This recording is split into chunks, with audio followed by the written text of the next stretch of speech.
Olá! Vídeo de hoje, quero falar sobre codependência.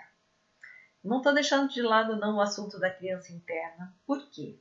Porque nós que temos, eu me reconheço como uma pessoa que tem essa dinâmica da codependência, temos isso por quê? Porque tem alguma dor também que a gente vivenciou, né? Geralmente na nossa infância. E essa dor, muitas vezes não trabalhada, pode nos direcionar a este quadro de codependência. E aí eu quero explicar um pouco o que é a codependência para aqueles que nunca ouviram falar ou só para poder ter a linha de pensamento nisso que eu quero desenvolver aqui agora.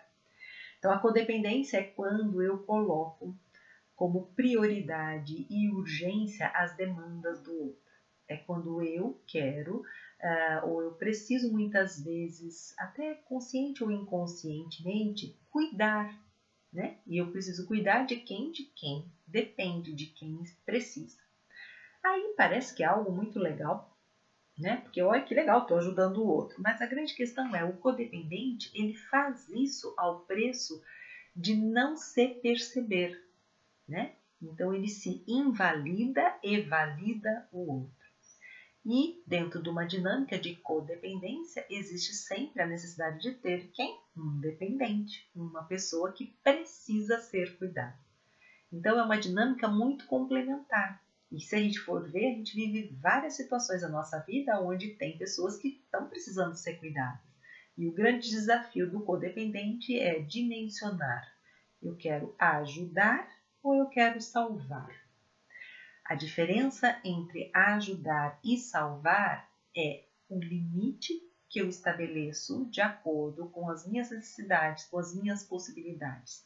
Se eu perco o foco naquilo que me é limite, ou seja, estou morrendo de dor no corpo, mas a pessoa está precisando de mim e eu me postergo ou invalido a minha dor e vou cuidar do outro, isso me sugere uma dinâmica, na verdade, de ser o salvador e uma dinâmica, o salvador é um dos perfis da codependência, né? E isso, então, quando eu me invalido, isto é um traço da codependência. E por que eu estou trazendo isso? Porque eu levei um tombo nessa questão da codependência, né? Sou uma pessoa que gosto muito de ajudar, que gosto muito de cuidar, né? Tenho isso como missão de vida e profissão que gosto muito e me identifico muito. Mas cuidar dessa dinâmica codependência é o que justamente ajuda a eu ter qualidade até mesmo nos meus atendimentos. Mas essa questão que eu levei o tombo lá não foi no trabalho, mas foi uma questão familiar, onde havia uma necessidade, havia uma pessoa que não estava bem e que tinha uma demanda séria, né, e importante, e a coisa estava tão desafiadora, tão caótica, tão desorganizada, que eu fui, sem perceber, né, me negligenciando em relação às quais eram os meus limites. E ao ultrapassar os meus limites, eu comecei a triangular na dinâmica da codependência, que é o quê? Ora no papel da salvadora, ora no papel da vítima, ora no papel daquela que é a acusadora ou a julgadora do que deveria, do que teria, do como tem que fazer, de como não tem que fazer. Então, quando o que eu percebi de mim, né, desse tombo que eu levei, e eu fiquei semana passada sem postar, que eu falei, nossa, eu preciso abrir esse espaço para eu ir depurando isso em mim. E agora eu sinto que eu tô já mais depurada, mas isso é algo que eu sempre preciso estar atenta. Porque, principalmente, o papel que eu acho que eu mais repito, que é mais forte em mim, é o papel da salvadora. O papel da salvadora, da codependente salvadora, é aquela que tem um lugar, porque ela ajuda a pessoa, ela ajuda essa dinâmica familiar, né? Ela se sacrifica, ou ela pode até se martirizar.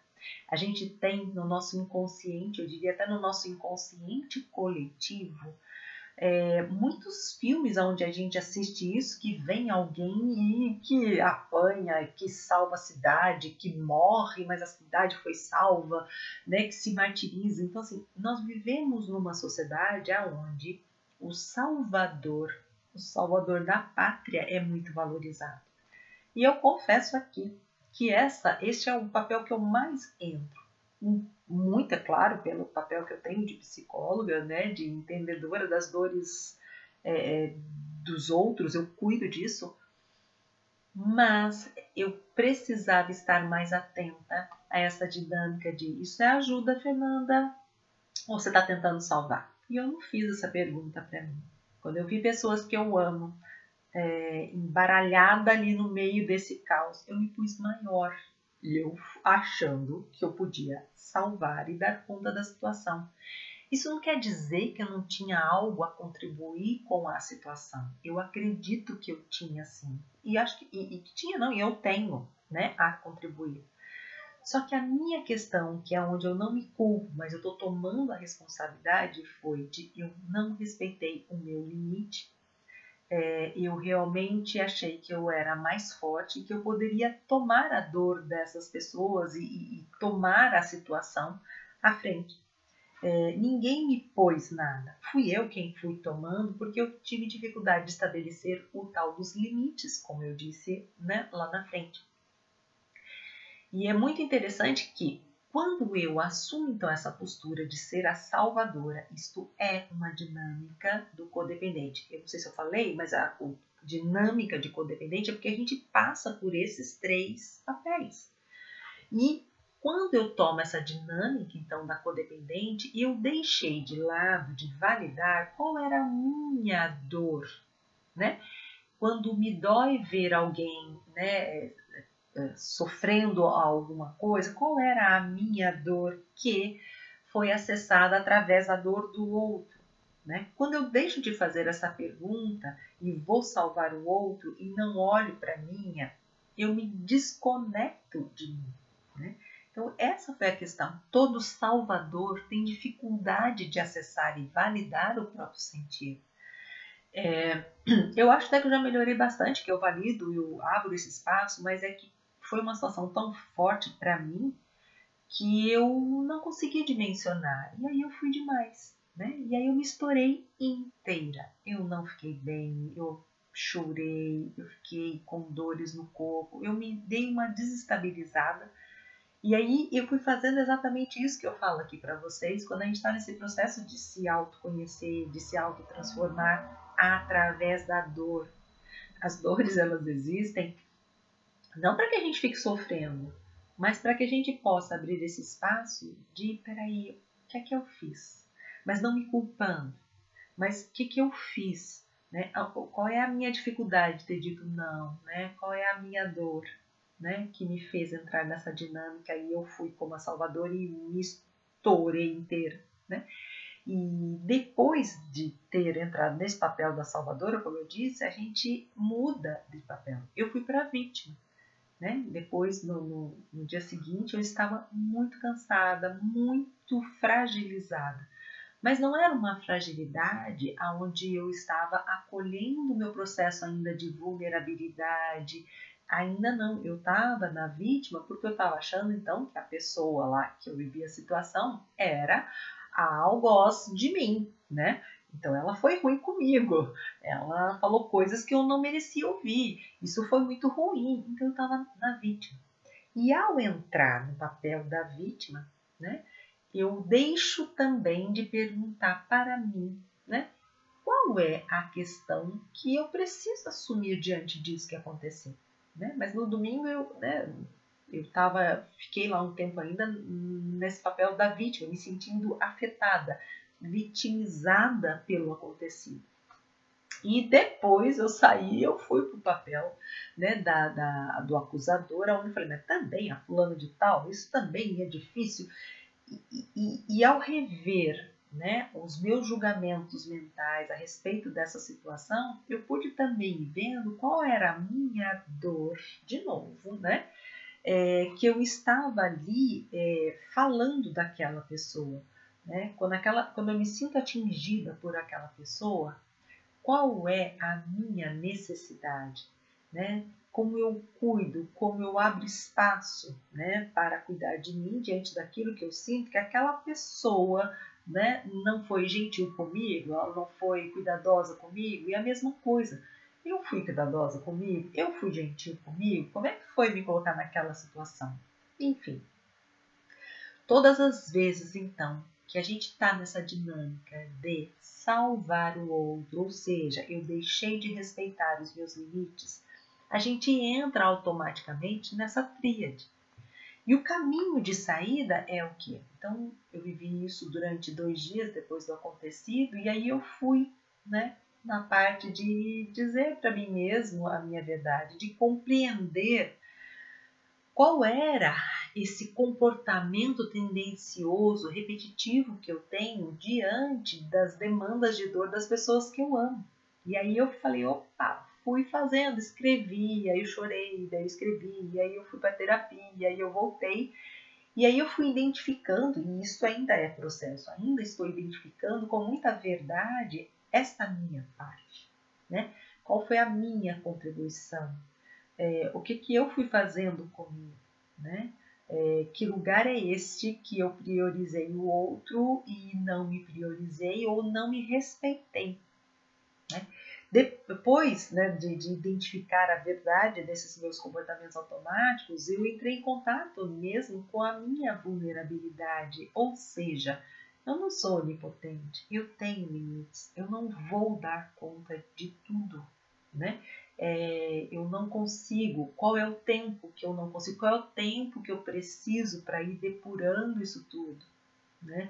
Então, eu preciso acolher a vulnerabilidade, acolher que realmente existiu uma fragilidade da minha parte. Como eu disse, foi um tombo. Quando a gente leva tombo, a gente precisa olhar para como ficou ali. Machucou, não machucou, tá roxo, dá para andar, não dá para andar. Não, dá para andar, mas eu vou andar mais devagar, né? Então, este é o processo, né? E um outro passo é, eu não posso colocar a culpa em ninguém. Para eu sair dessa dinâmica que eu mesma me coloquei, eu não vou nem me bater ou ficar bravo comigo. Sim, mas fui eu que me coloquei, né? Então eu preciso ser responsável comigo. E preciso ser responsável, mas de uma maneira também gentil. Eu não posso ficar brava ou ser acusadora de mim, né? E aí eu vou me pôr nesse ciclo ali também vicioso. Então, a grande questão é, para nós que gostamos de ajudar as pessoas, dimensionar os nossos limites é fundamental. Quando a gente não dimensiona, na verdade, e quando a gente vai com muito calor, né, aquilo que eu falei nos outros vídeos da criança interna, quando a gente sente aquele calor e a gente vai com aquele calor emocional, aí tem alguma dor minha que está precisando ser cuidada primeiro por mim, né? Eu preciso olhar, né? Ah, não foi gentil comigo, tá? Mas eu fui gentil comigo, né? Nossa, ela não me respeitou, tá? Mas eu me respeitei ao me colocar nessa situação. E não olhar isso, como eu falei, com braveza, mas de constatar que, sim, eu sou responsável por isso. E da mesma forma que eu me coloquei nisso, eu também posso me responsabilizar por me tirar nisso. Então, gente, é isso que eu acredito. E eu estou gravando esse vídeo falando isso assim, sem expor nada nem ninguém, apenas a mim, né? Mas nesse sentido de dizer que é isso que eu acredito. Não tem ninguém pronto, né? Esse processo da gente se tornar adulto, funcional, é um processo que a gente vai fazendo a todo dia, a toda hora, a todo ano, né? Não tem ninguém que é terapeutizado, que já tô pronto, eu já sei todas as respostas. Não existe isso. Isso é um engessamento e é uma idealização. E vou dizer, de novo, né, de um pensamento infantil ideal, de que tá tudo perfeito.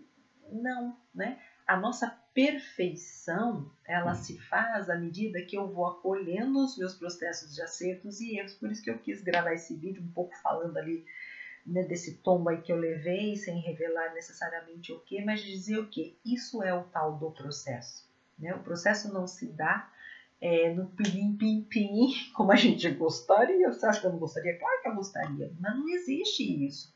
O processo é quando eu olho, aí eu escrevo, eu choro, eu levanto, me cuido, medito, vou, tomo banho, né? E tomo banho de sal grosso, tomo chá, vou para os meus florais, né?